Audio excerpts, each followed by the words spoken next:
Hey everyone, this is Frances James, and welcome to the Minneapolis Poetry Sanctuary Open Mic. It is wonderful to be here tonight. I've missed you guys, and I hope that you are all getting excited for spring, as I'm sure you are, especially if you're tuning in from Minnesota. And yeah, I just want to give a little update in case you haven't heard. My Facebook account is locked and disabled right now. So I am not able to post to the Minneapolis Poetry Sanctuary page right now. I am occasionally posting on the Instagram page, so you can check things out there. But thank you so much for your patience in that matter. And you guys rock. I love you all so much. This community means the world to me. So thank you for joining. Tonight we have a few familiar faces and we have some new faces too. So that is always very exciting. Up first is our good buddy Barry. Welcome and thank you for joining us. Hello, Frances, and thank you very much for hosting this. You've been diligent about it for quite a while, and I think we all should be grateful for what you're doing. I am Barry MacDonald. I have the pen name Tekken, which is my Dharma name, and it means Iron Man in 12th century Japanese. And I got that name when I took Buddhist vows. It's not something I gave myself. Anyway, I've written 39 books, and they're all on Facebook. Oh, excuse me. Well, they're on my Facebook page. They're also on Amazon, and you can find me by typing in TEKKAN, an everyday mind. You have to use a book filter to see them. But we've just made it through this winter. I think the snow is done here. I'm not sure. It might snow tomorrow, but I have some snow poems. The light is bright. The sun's inside the snow. It's almost noon. The falling snow is aglow. The sky is snow, descending in a blur. The day is white. Crows in snow are astir. It's slow today. Beyond the sky is night. Snow is quiet. The snow is like moonlight. The bright snow light is aglow, like the moon, full of the snow, full of the sun. The sky is white at noon. And they're outside my front door. There's a patio, and there's somebody watching me, or there was before winter. A cement Buddha is on my patio. Excuse me, let me start again. A cement Buddha on my patio greets me when I take a step outside my home.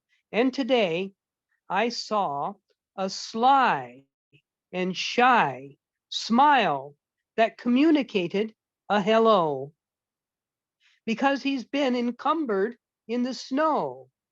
And oh, how feet of snow may quantify the burden of winter and vivify liberation. Buddha's an Eskimo, as I watched him being encased up to his chin by drifts of snow, slowly to be erased, invisible and forgotten. Yet here he is again, so it is true. He is poised inside repose, cleverly, the pith of the epitome of Zen. Okay, and now for a change of pace. After some years, it is true, we come to resemble shoes. Try not to become so blue. There is nothing we can do. We are creased and wrinkled shoes, As all of our years accrue, in our hearts we aren't askew, as we look like worn out shoes. Our sweetness the years imbue. So be as tough as bamboo, be snappy in well-worn shoes, be the suede of peacock blue. And I'm also a biker in the summer, and my bicycle has been leaning against my dining room wall all these many months. And there's a word tubes that I'm using here. The tubes in this poem refers to the aluminum tubes that construct the frame of the bicycle. The spokes of the tires are gracefully thin. Drop handlebars position a body. The machine is formed to slice through the wind. It is lubricated, tuned, and ready. The tubes are designed for maximum strength. The saddle points a greyhound's extension. Chaining and crankset are taut as can be, perfectly fit to my personal length. Aluminum form implies exertion. Leaned on the wall, it is inviting me. The days of snow are definitely done. Ha ha, that's not true. Blizzards are reduced to vanishing piles. Claustrophobia this year weighed a ton, opening up a horizon of miles. There is the hill to Holton to conquer. It will take some time to regain my breath. My heart and breath will pound in unison. Anticipation is an April spur. My road bike spins a panoramic pith, gifting me with liberated vision. I think I'll stop there. Thank you, everyone. Thank you, Barry. I appreciate you. I Mhm. especially loved the bicycle poem. That was great. Thank you. All right. Well, up next we have Jodi Decker. Excited that she could make it. She's coming from out of state, so welcome. Hi there. So I'm Jodi Decker. I'm actually from Phoenix, Arizona. What's my connection to Minnesota? Well, good question. My grandmother was from St. Paul, my grandmother Martha H. Nash. And the poems I'm going to read are actually hers. So I'm reading them on behalf of her because she's no longer around. And the quick backstory, we inherited her poetry journal after my dad passed away. And we found that it was this treasure trove of poetry she wrote while she was committed to the St. Peter State Asylum for the Sane. So we saw the poetry in that context, and my daughter got this great idea. She said, "Mom, we should publish these poems," my daughter Janelle, and we co-wrote a narrative biography about my grandmother called Poems from the Asylum, which contains her poetry as well as her backstory, her life story. The other quick promo I'm going to make that Frances invited us to do is to invite you to come to our Facebook page. It's called 7 Years Insane. And we have a lot of educational updates and posts about Martha's life story, about mental health and mental health treatment as well. We're advocates for that, and it's an important cause. And in addition, we are having a book tour, and we're coming to Minnesota end of May. So our book tour dates are posted there. We'll be going to St. Paul. We'll be going down to St. Peter, where the insane asylum is located. And we'll be going on up to Fergus Falls as well. So we'd love for you guys to come out and hear a book talk and hear a book tour. So that's myself and my daughter, Janelle.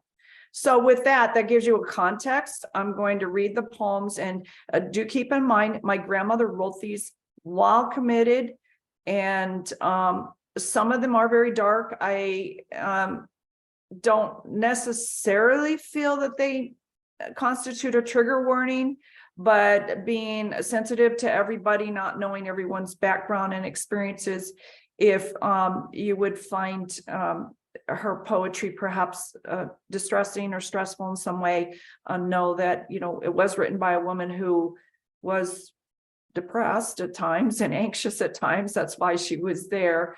But surprisingly, we share with readers that some of her poems, while very dark, very harrowing, very descriptive, surprisingly, she writes some poetry that's very whimsical and even funny. So if I have time, I'll try to throw a funny one in there for you guys. So the first poem I'm going to start with is called The Ballad of Martha. And I chose this one because it really gives you an insight, I think, overall to her story and to the book. There were allegations that her husband cheated on her, that there was infidelity. Of course, we can't prove that 80 years later, but her poetry speaks of a broken heart. And we believe that that was perhaps one of the contributing reasons why she was depressed and anxious, in addition to some other physical issues we go into in the book, if you're interested in the medical analysis. So this is called The Ballad of Martha. And again, this was written during her committal period. So she writes in her words, "A sweet and pretty maiden who lived in a country home sought futures and adventures, so she decided to roam. She went to explore the big city and seemed so large to view. There were attractions everywhere, of which she never knew. Her old country life was peaceful. How different life now seemed. And while away from mother, of back home she ofttimes dreamed. She soon became acquainted with bustling city life and sought out more of its pleasures without knowing of strife. She went to shows and dramas. The ballroom was her delight. There she met a handsome fellow who walked her home at night. She liked his way of wooing. He was so gentle and sweet. He took her to a tea room and bought her nice things to eat. After 4 years of courtship they had spent in happy life, they chose to be united into one man and his wife. Their home at first seemed happy. It was free from woe and care, but it wasn't how it should have been to have babies there. Many idle hours she had. 2 more dances she would go, while hubby took another course, of which she did not know. One day, there came a letter. It contained a great surprise. Her heart was swift crushed and broken, and tears poured from her eyes. She said to him, "We now must part. Our wedded life must end. I've a letter addressed to you. It's from your lady friend." Their home was wrecked. Their hearts were sad. Each went their different way. He said that he would not admit that he had gone astray. He followed his wife all over to win her back again. She said her heart had turned to stone and that she was through with men. After months of struggles, to her seemed more like a year. She went back to her mother's home for comfort and for cheer. How sadly romance ended for she, the faithful wife, who would have chose to die for him, if ever to save his life. So you can see from that poems, very much a scorned woman with a broken heart.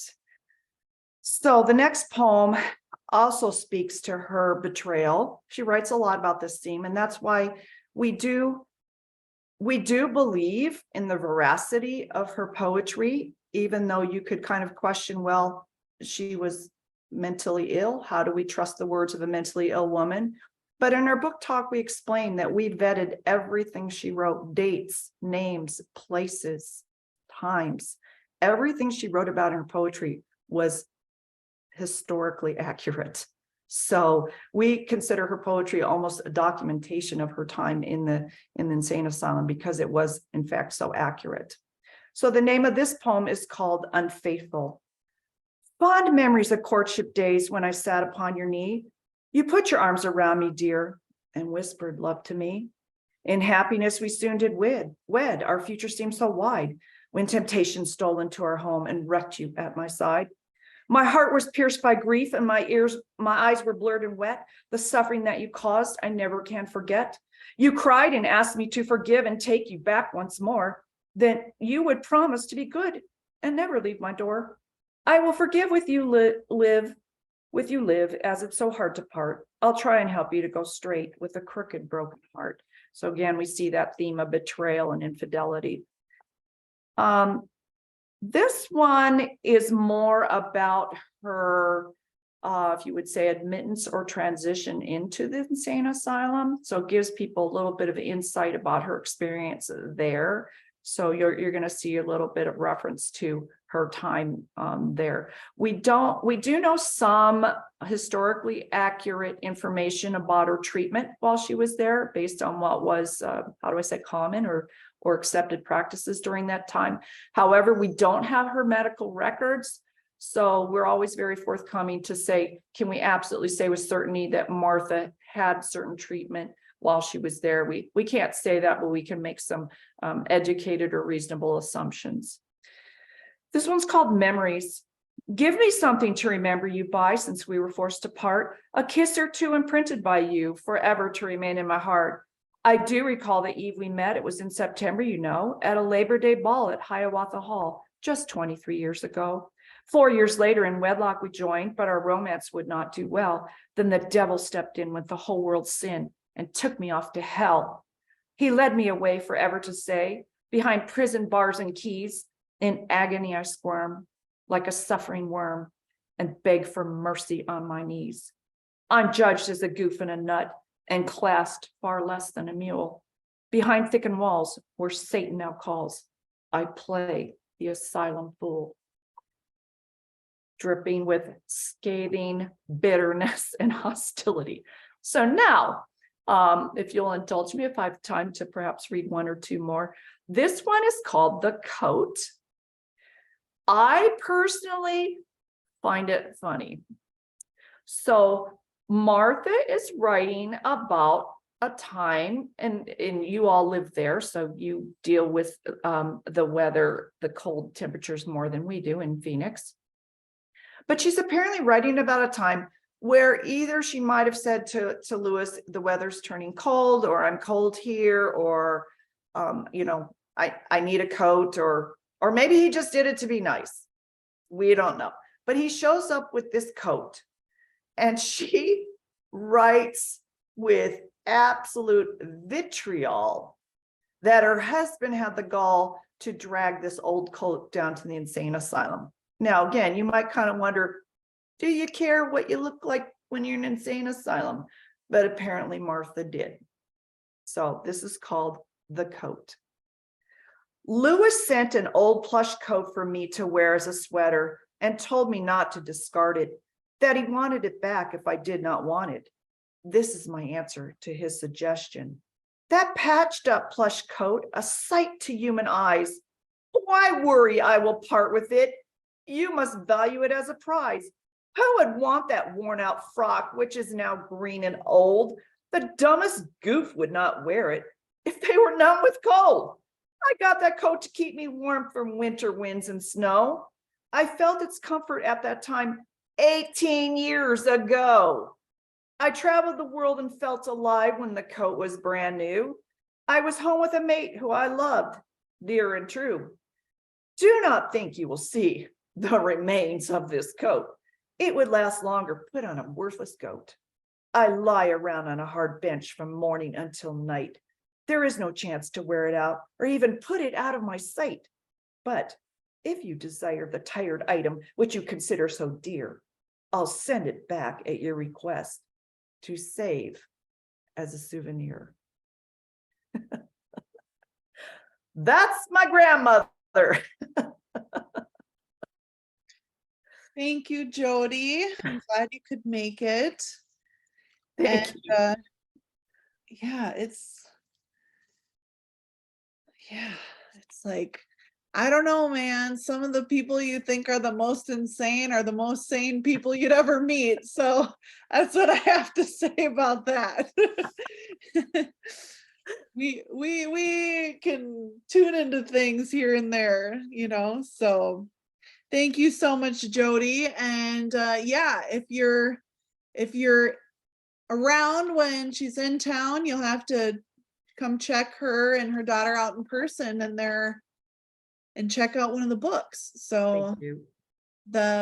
it's like a memoir, right? Of her. Well, I mean, well, it's the title Poems from the Asylum is a little bit you know, misperceiving to some.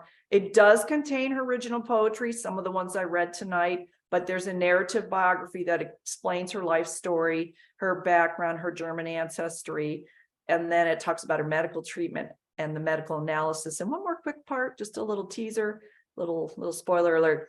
My grandmother was in 90 US papers and Time magazine 1934. So when she got out of there, there was scandal, there was fake news, and there was national press coverage. So stay tuned, come to our book talks and find out more about that. Well, thank you so much, Jodi. That is quite a teaser. All right. Well, up next, we have Hardy Coleman. Always glad when Hardy can join us. Good to see you. Yeah, okay. I guess I got a book called Game Day, put out by Moonfire Publishing. It's a children's book. I think it's good. And Amazon has it. You can order it through Barnes and Nobles. Eat My Words bookstore in Northeast Minneapolis has a couple of copies. So that's where you can get it and read it to kids. And I'll just, I guess, jump in here. This is titled for Tim Young because he introduced me to the poet Dismensions. That celebrated lush, Hafiz, proclaimed that beauty was something that even the most perceptive eye could not perceive. Yet even now, with cataracts and bifocals, as I watch my wife breathing asleep, I see that I, fumbling towards her through the dark, am an even greater drunk. Okay. This is titled Innocence and Debt. Trigger warning. This mentions snow in April, which we just had. So, and it also has a swear word. So you might want to cover your ears. Okay. My wife, when she was younger, about the year the Stones played Ed Sullivan, had her first paid employment walking beans. That is not what you think if you're not from the fields, this neck of the woods, and don't even ponder putting beans on a leash and they won't fetch diddly. But anyway, she sent many a milkweed plant to meet its maker. So just the other night, we read out loud as the mid-April snow plonked another foot onto our garden from the last testament of Tony Hoagland concerning a pachyderm who's shoveled off to the next round, being white keys on a Steinway, as the monarch butterflies hatch and head north, having no access to the Weather Channel, no early warning system, or as my old friend Tom said while taking flight off a 28-foot ladder, shit, man, you never know. Like, man, when did all those generations of great speckled butterflies come up short along the food chain? Was it that time her measly paycheck 56 years ago nudged her closer to meeting me? Suffice it to say, our love is in debt to all those who came and went before us, as if they had a choice in all their radiance becoming born. And this is from a trip I took to New York City. It's titled Tune. At 59th Street Station, ditto the notes off white tile, the cavern walls, his Saxon breath and echoes wrap the 8 trains, back off, buddy, baseline, drum the rails and bring it to me. Clack, clack, I'll board another chapter, clack, clack, beneath this foreign land, clack, clack, until it's home, and our children are the angels singing sweet, sad, clack, and dirty hallelujah in the earth. This is another New York City poem, just called Trip. We watch the stars fall into daylight and the skyline start to smoke. It's been a bumper crop of small town minutes since Manhattan lit the night. Dear Mom, dear Dad, I'm having fun. It's just like home. I send my love. I ain't forgot. But there's so much more than memory. The crickets and the bullfrogs crank it up till dawn here too. Okay. This one, I drove taxi for about 8 years or so, and this is taxi cab poem number 3. What is it about the rain that keeps you coming back? The early glistens, wet and black. Then her sister, the snow, lights up the morning, and you dance with death on wheels to the rhythm of talk radio. Ice covers the streets like a cruel and beautiful woman, her engine running beneath your sheets, and your heart beats like a meter ticking off your balance due. And do I have a couple of minutes left? Okay. This is titled One for Skelly. I'm not even going to explain why the title, but for a friend. Separate the pages there. Certain of my colleagues held with the theory that if you pedal your bike really fast, say not merely miles per hour, but hectares per hour, or perhaps like the Flash on his way to the can after an extra large plate of Mamacita's refritos, that if you streak on your bike like that, you'll stay dry in a storm. This was in fact proven by Willie Joe Bounds, who owned the first 10-speed in Navasota, or at least that's the claim he staked to fame.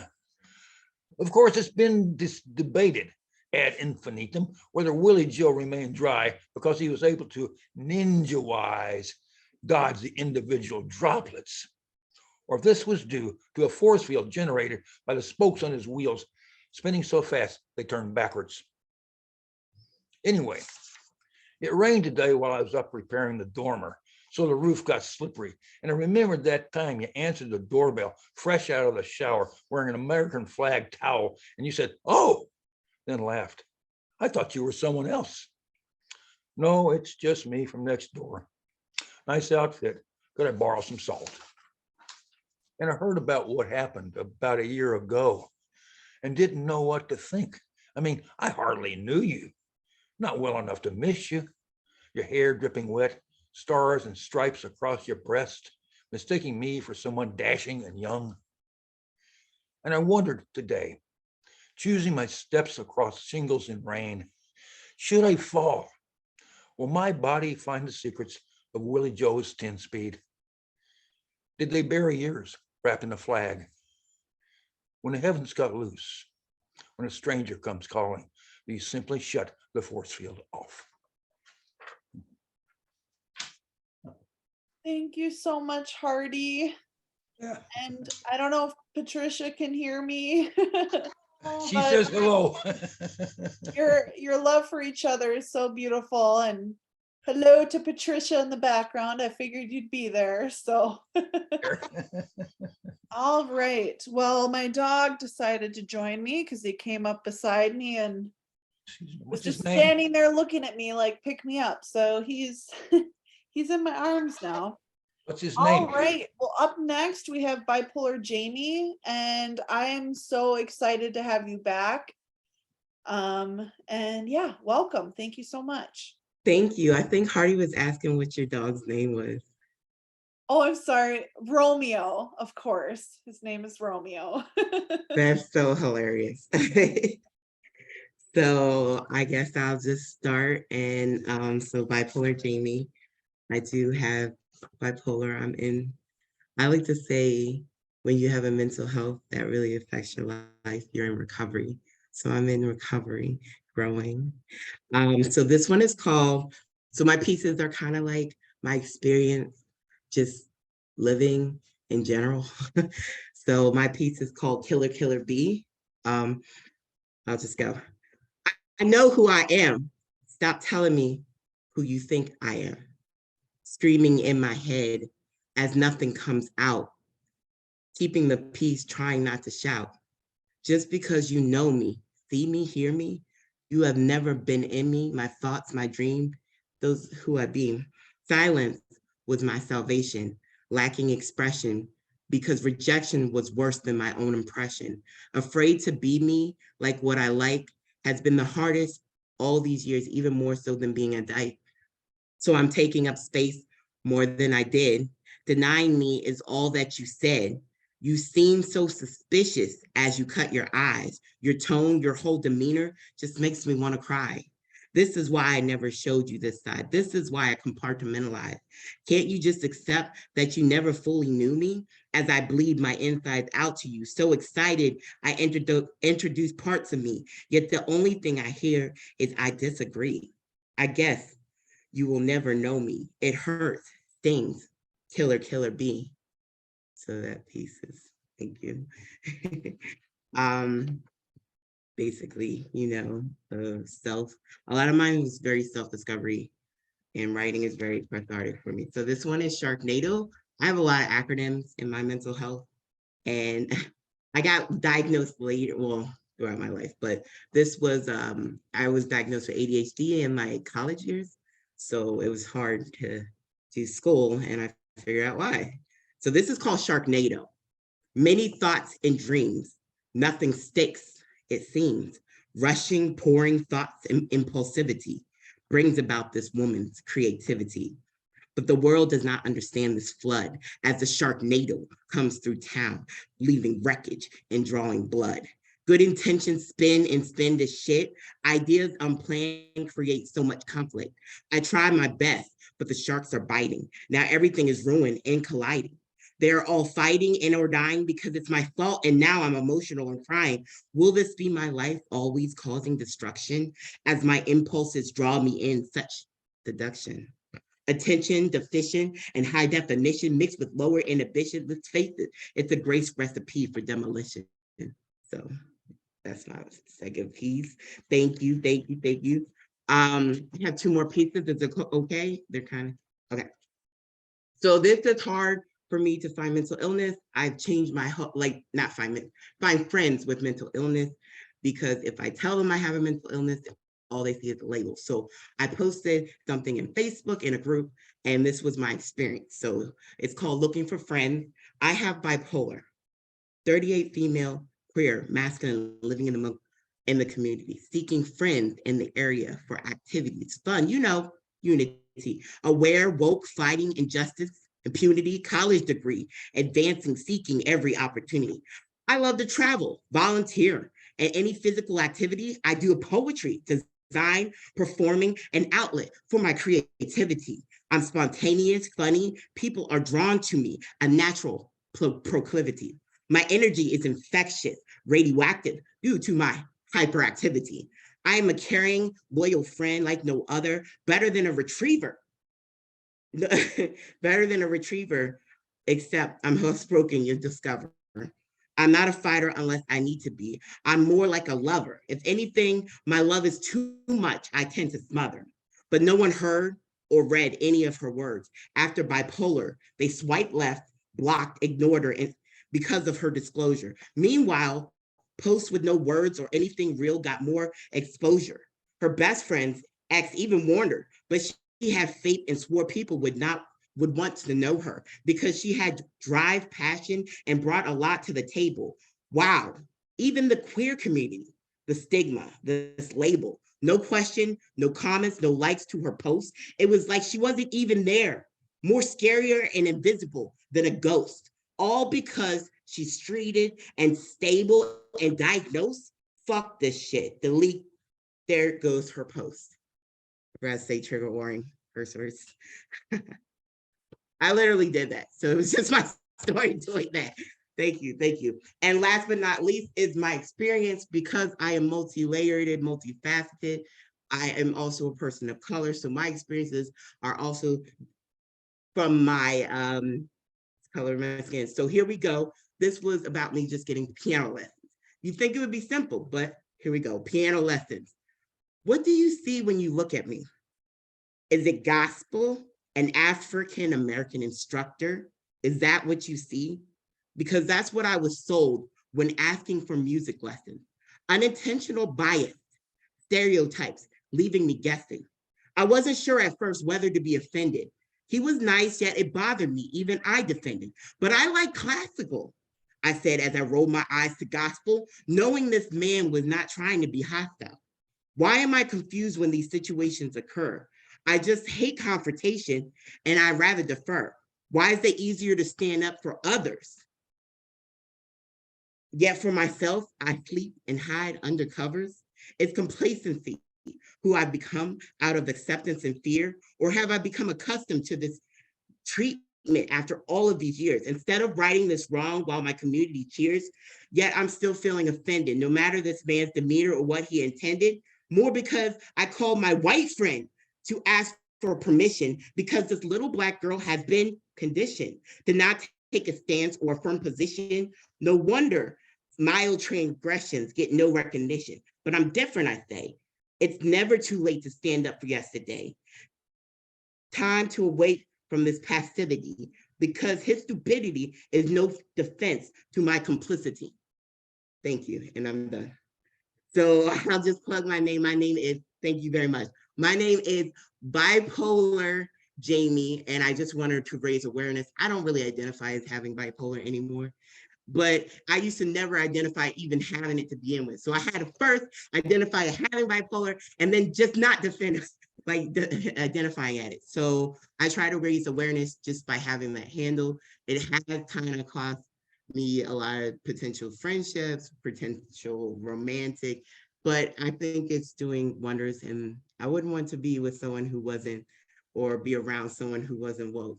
And I think mental health, we all have it. It's very important. I run a group that's been running for 3 years, My Sister Circle. I'm on Bipolar Jamey on TikTok and my Instagram, that's for the public. So My Sister Circle is a mental health specifically for women. We meet once a year for a picnic, a potluck in Pennsylvania, where I first started. And it has over 700 members, and I know about like 100 of them. So I guess that's my plug. Thank you, Francis, for having me. Oh, and I'm in Maryland. I met her group, Minneapolis. Thank you for the poetry. I saw one and I just wanted to join. So this is what, my third one, right? Okay. Yeah, thank you so much, Jamey. I mean, I have so much mad respect for you from the beginning that that's your poetry name, you know. I think you're great and I love your poetry. So always happy to have you and hope to have you again, and keep being yourself, because I think you're amazing, and we need people like you. We need people, you know, to say this is me and this is me. So take it or leave it. And I admire you a lot. So thank you again. Thank you. And up next, we have Lundh. Welcome, Lundh. Greetings. Glad to be here. As I noted in the chat, I'm an old fart from Chicago who has been wrangling words in approximately the right order for 58 years now. I'll give you 3 pieces, and if I don't run out of time, I might give you a 4th. We'll see. I don't think there's really any serious trigger warnings. The 3rd piece includes a dead puppy, but that's as far as it goes. So, cutting a sunbeam. The other children follow a snake's line around the small classroom. Paper hats for uniforms and obedience. Above the scuff of worn shoes on bare dirt, they sing a doggerel in some foreign tongue, understanding only the teacher's smile. Her hair falling free of folded deadwood, Marie Claire has other business. Standing completely tall on a small stool in the shadowed furnace room, she raises wooling shears to find what might be revealed if she cuts the room's single shaft of sunshine in half, there during its fall from skylight to floor. If she tilts the universe by just a few degrees of adolescent curiosity. She speaks for herself. It's a story often told and always told wrong about how I went into the woods and met a tragic fate at the hands of some who saw my crown as riches, others who envied my clothes and left me naked, alone, vulnerable to self-reflection, its partner self-pity, and their coupled bending madness. Have you ever met a princess, a real one, left to her own devices and free to wander unrestrained? Have you ever met a princess, one with self-respect and sanity, who wouldn't want to run away. There were no woods. I gave away my crown, its jewels, cast off silks and petticoats to wear a simple frock, dirty, worn. There was no clearing with a pond. I gazed into myself, be sure of that, but in doing so found peace, myself. Self-pity and a form of madness belong to those who want the other story. Okay, the third piece that I sort of warned you about. 58 years in print, and if I want to be remembered for any one poem, it's going to be this one. Elegy. Dig the small grave and place the smaller body so, just so. The chill May rain and the warm human tears falling on her head will serve for the ritual washing of this pup, barely 2 days old. Some future digger after truth, alive or human, kneeling with trowel and brush at this grave, will note in clear, careful script the wonder that a people would be so deliberate with the smallest of their God's creations and so careless of themselves. And I think I'm going to end there. Thank you all for having me. I hope I will see you all again. Thank you so much, Lynn. Oh my gosh, the poem about the dog. Yeah, definitely memorable. So Yeah, my wife and I were breeders of Bernese Mountain Dogs for about 20 years. And there were a few of those that we had to bury way too early. Yeah. Yeah. Well, thank you for sharing and thank you for joining us tonight. Thank you. And then up next we have Mike Wilson. Welcome. Thank you.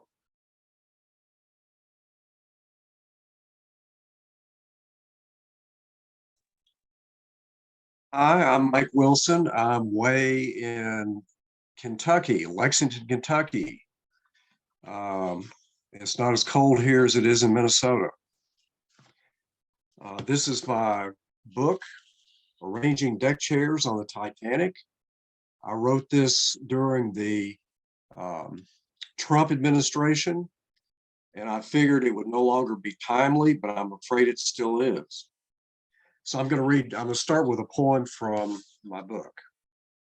It's called God the Day Drinker. God's the kind of guy you want to have a pint with. I always perch on the stool beside him. I'll have what he's having, I say to the bartender. God thinks that's pretty funny. Don't believe that word of God stuff. He's not a talker. Mention politics, and he throws a shoe at Fox News. Bring up religion, and he starts ordering shots. Used to, I'd visit the bar, but wouldn't see him. These days, he's there till closing time. I heard he was downsized or on disability, and that's why no one runs anything anymore. Recently, he switched from beer to martinis. He's fond of the olives. They're salty, like tears.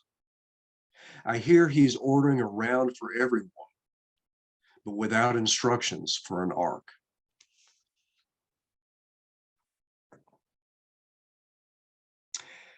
The next poem is in honor of Earth Day, which was yesterday. It's called Gaia's on Acid and She Can't Come Down. And this was in Amsterdam Quarterly. Clouds swirl, black ink poured in water. Some of the clouds have volition and are bent on mischief. Thunderbolts bunch in the sky like light sticks at a concert, yellow, red, neon blue. We run to beat the rain, crash into each other, scramble to pick up our spilled papers, bolt the door behind us, enjoy fine dining, make love, drink ourselves into a purple haze, Tell ourselves it's only 40 days and we have an ark. She whispers, not this time.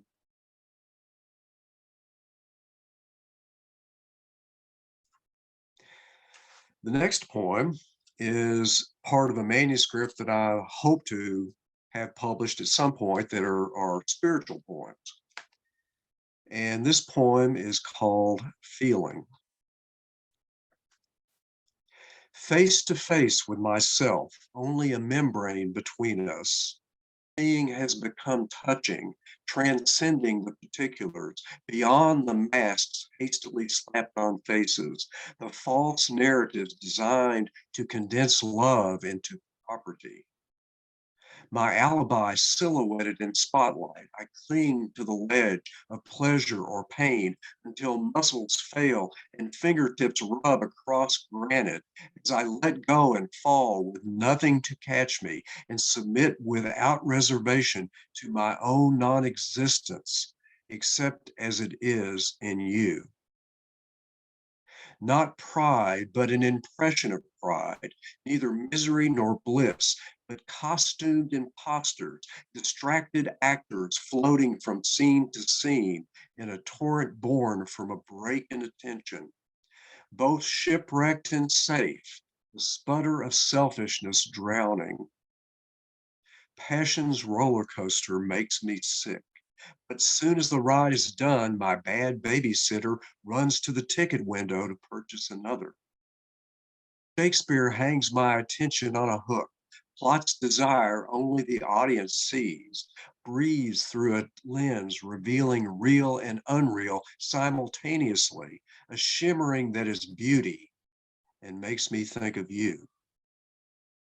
Are you nearer when I weep, or do I weep because you're near? I feel one way, then the opposite, never get it right, only hear the snapping of bones, the crackle and pop of combustion in a crematorium where even the smoke must be consumed. An old man in the mountain burns bandages in a pit of original fire, bandages he tears from my eyes, reminding me to be perfectly still until I feel everything in a single unbroken wound.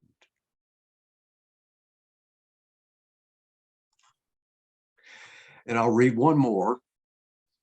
This is from another manuscript I hope to have published at some point that are romantic poems. And this is a true story from first grade. It's called Kissing.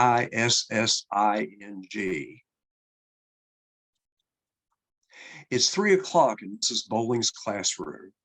Clouds outside are heavy and gray with rain.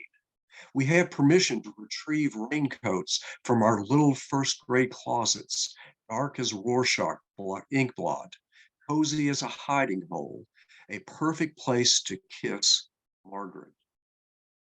I like girls, but I never thought about kissing one or thought about kissing a human voluntarily. It's obvious to anyone kissing is icky. All I want is my yellow raincoat in the dark hidey hole. I don't know it's hanging beside Margaret's. I struggle to manage my raincoat. It's like a tarpaulin.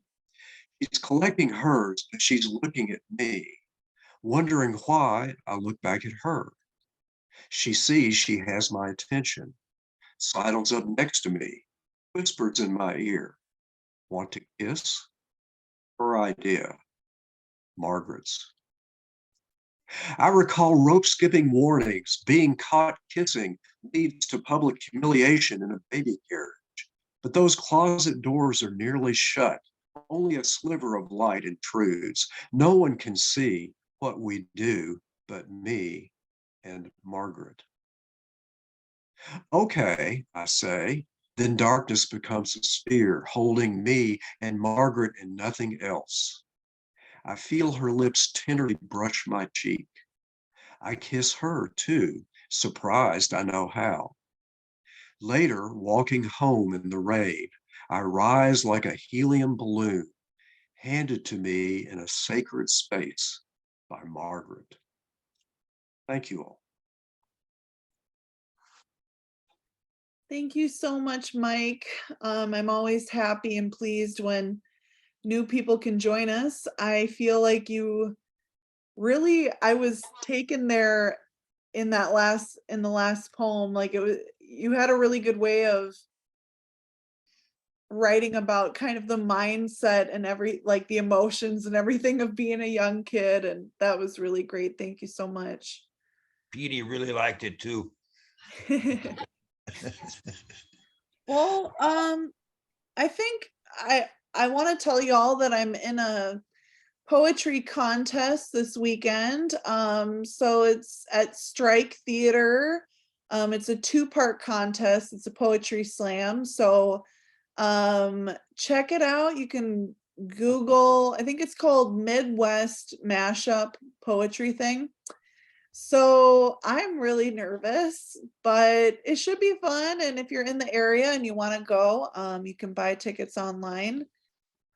So yeah, and I thought I would just read one poem tonight. It's a poem I wrote yesterday from the writing workshop that I'm hosting on occasion, which is held and detailed through the Meetup app and website.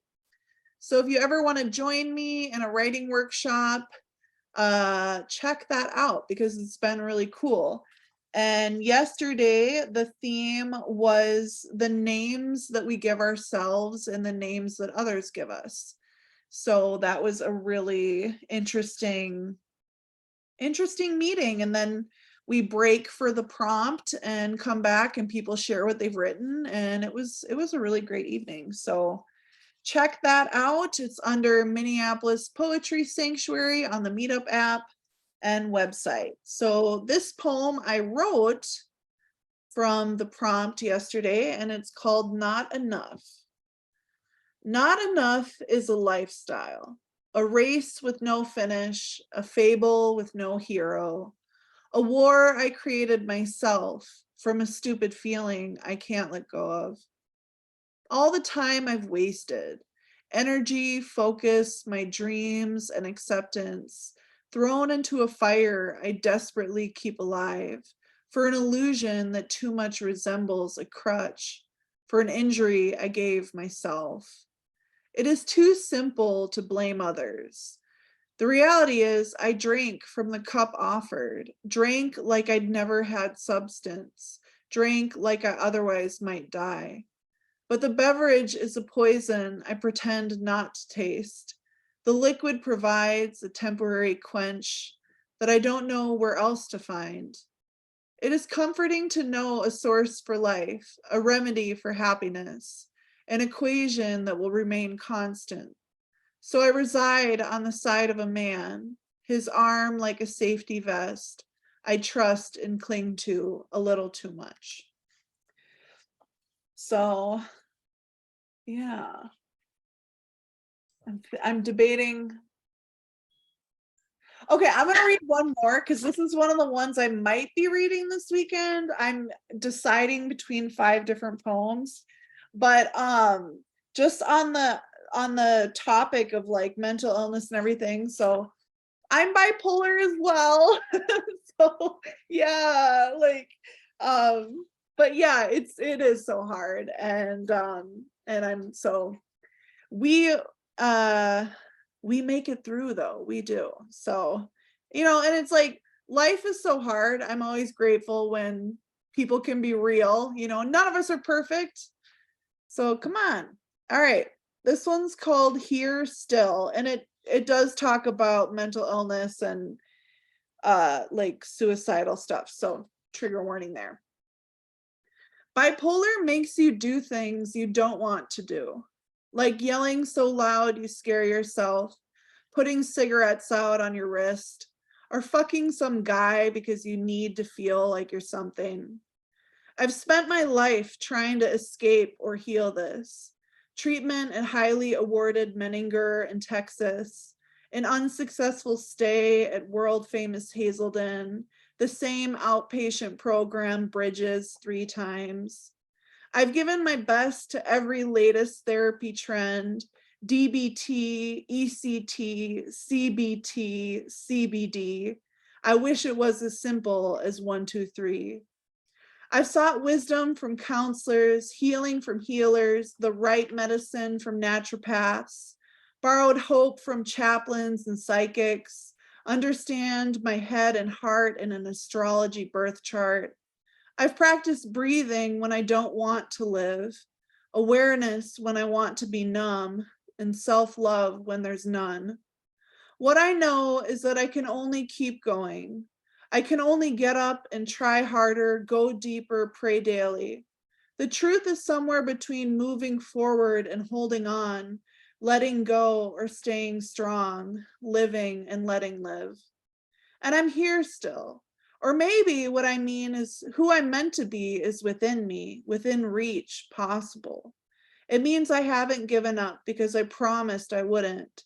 Not after I nearly died by suicide. Not after I made a bargain with God. I've seen the edge, the blackness around. Surely to survive a lethal Ativan overdose, saved by a Pulp Fiction adrenaline shot to my heart and a prayer to the heavens must mean something. So thank you so much, everyone, and love to have you all back, and stay tuned to the Instagram page for now. And thank you so much. Good night, everyone. Night.